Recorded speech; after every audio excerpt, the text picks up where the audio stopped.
BLOP BLOP Beverage Reviews. Bow. Okay, let's get into it. Ladies and gentlemen, hierarchies of the society. Don't even know what that means. Just popped in my brain. Okay, so we have here another Karbach Brewing Company. It is Love Street Blonde. It is, again, love the colors, love the design. It's very simple, but gets the point across. I'm just loving Karbach right now. I'm on a Karbach drive right now in the Maybach. Karbach with the, I have a Karbach in a Maybach. That isn't even in the Maybach. It's 4.9%, so it's going to be a little lower on the alcohol. So, you know, that means it's going to be a little more smooth. It's not going to be as harsh. 16 IBU. And here's the description. Karbach has some good descriptions, so here we go. Feel good. In the 1960s, on Allen's Landing sat Love Street, a hotspot of music and social impact. The venue hosted eclectic, I don't even know how to say that, characters ranging from open micers to the Lizard King himself. Love Street was not only a place, but a state of mind. A place to unwind and let the music refresh your soul. Likewise, Love Street is a state of mind, brewed in the Kolsch style and hopped delicately with floral German hops. This beer hosts a clean malt profile that refreshes the core without sacrificing character. So crack one open and find your own Love Street. Love that. Who is ever writing these? I love it. I love it. Who is ever the writer for these descriptions? Go off with your bad self. Do your business, baby. Whew. Love it. So it has music to your beer. You know, music to your ear. I love that. I love Karbach. You know, I'm gonna just do Karbach beers. It's brewed in Texas, of course. So, all right, let's get into it, my fellow human beings. Ooh, starting off good. Oh, that's when you know you got a fresh one. That's when you know you got a fresh beer. It's when it makes that high pitched. Sounds like an explosion going off. Explosion of flavor about to enter the cave of the mouth. Sorry, I've been writing more, and so now my brain is like working in like forms of sentences that are like more out there, more artsy, I guess you can say. So I don't know. So, you know, I think I'm going into a new form of person. Let's get into it.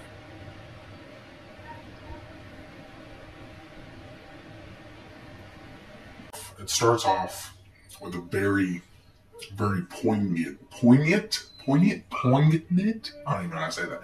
Poignant, like swift arrow to the taste buds. It's like it's like a bullseye to your like happiness and in your tongue and in your mouth. It's like, it's there. And then it tapers off. It's not like there and does that, you know? It's there, and then it tapers off, you know? It's very different. It's, because when you hear of light beers, you think of like Coors Light, you think of Bud Light, you think of Budweiser, you know? You think of all those types of beers, and you think it's going to taste like that. I thought this was going to taste kind of like those, but it's not even close. But I mean, not even close as to like, they're so much better than those.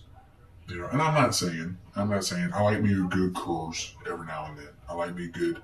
I don't really like Bud Light that much. And I'm not saying that because of the controversy that's going on. I don't care. I don't care about the controversy. I care about the taste. And the taste of Bud Light, I don't quite care for. It gives me a headache, and I don't like that.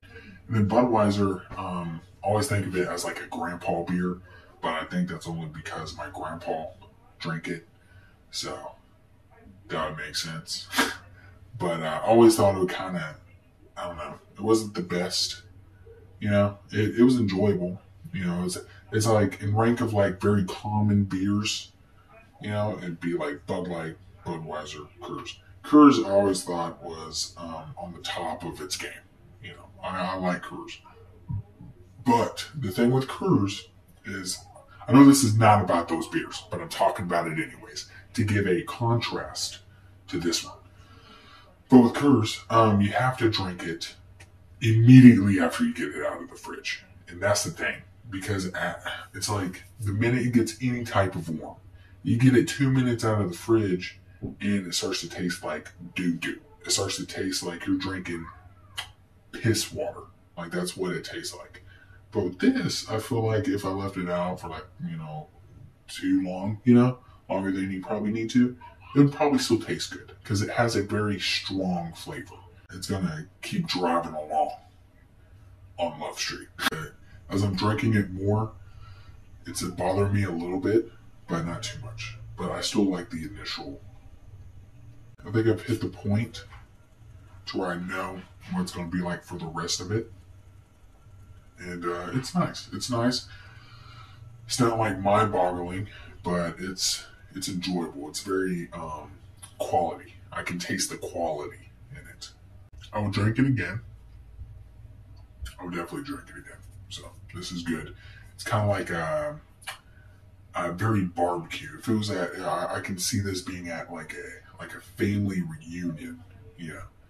And you gotta go and meet some family members you haven't really seen in a while. So you know, I want to get a little liquored up beforehand because it's gonna be stressful. Let me tell you, family's not always hunky dory, but hey, they're your family. You can't really change them, so might as well go with the flow and be yourself. And if they have a problem with it, that's on them. So we're gonna go with the art on the can. This is another very retro, very 60s, 70s, you know, as it said in the description. So it's kind of going for the flower power. It's going for the love generation, you know, type of look.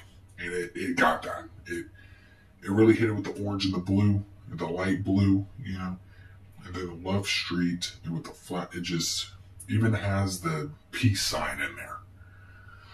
So this is very hippie, very, you know, love everywhere. So for the art on the can, for what it was trying to get out there, I'm gonna give it it's popping. Art on the can, you get it's popping. All right, you're popping with it. You got it across what you need to get across. It's not super like, you know, interesting, but it's still eye-catching. It's very there, and it's enjoyable to look at. Now, for the taste. We went from it's popping, but now it's aight. It's aight. It's starting to kind of get a little, you know, not bad, but it kind of, when I first drank it, and then when I think of it now, after drinking it a few times, after getting a few more sips, a few more drinks in, I think my final verdict is it's aight. So this one, you get it. It's aight on your taste. It's not bad. Very good quality. Still very good, but from the others I have reviewed, it's not as good. Y'all subscribe, like, do what you gonna do. You know, comment. You know, what you were drinking, you know, at the time of watching this, if you were even drinking anything. What's your favorite drink? What's your favorite beer? You know, what's your go-to? And to appreciate you having a drink with me. Be safe out there, and always remember, someone is there for you. Roll Tide. I'm not even from Alabama. Do you think there is life on other planets? No, I'm German.